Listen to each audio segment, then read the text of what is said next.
Welcome to part 10 of Tutamania, where I, your resident Egyptologist, teach you about the boy king in celebration of 100 years since we discovered his tomb. Today, let's talk about the two kings that followed King Tut after he died with no heirs. Tut's first successor was a former vizier of both Tutankhamun and his father Akhenaten. His name was Ai, and he was thought to have been from the city of Akhmin. We know that he was part of the royal court at Amarna and was permitted to build a tomb for himself there. He also held the title of Overseer of all the horses of His Majesty, which was the highest rank within the Egyptian army. Here is an image from Amarna of Ai when he was a vizier and before he was a pharaoh. Now, because of Tut's young age, Ai was his grand vizier, and most likely was the one making all the decisions throughout his reign. He was also responsible for burying Tutankhamun in his tomb, and, like you see here, he painted himself as a priest performing the opening of the mouth ceremony.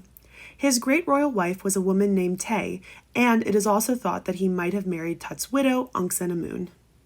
Ai was only able to rule from anywhere around 4 to 7 years because of his advanced age. Again, he had no heirs, and it seemed that he had designated a military officer named Nakht-Tim to be his successor. But something happened that unfortunately we don't know, and a general named Horemheb rose to the throne. This is another image that we think is Ai that is actually coming from the city of Amarna. The next successor was Horemheb, and he was a commander-in-chief during the reigns of Tutankhamun and Ai.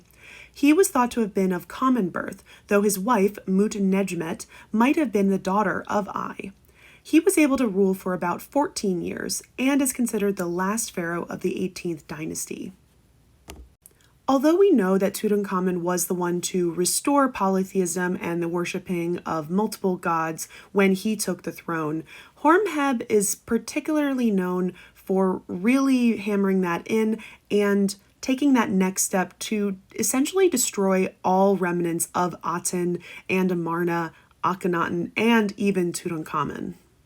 Horemheb is essentially responsible for the destruction of Amarna and Aten-like temples, as well as usurping any monuments that were made for Tutankhamun or for the pharaoh Ai. Essentially, he wiped them of any names of those two pharaohs and put his name on it instead.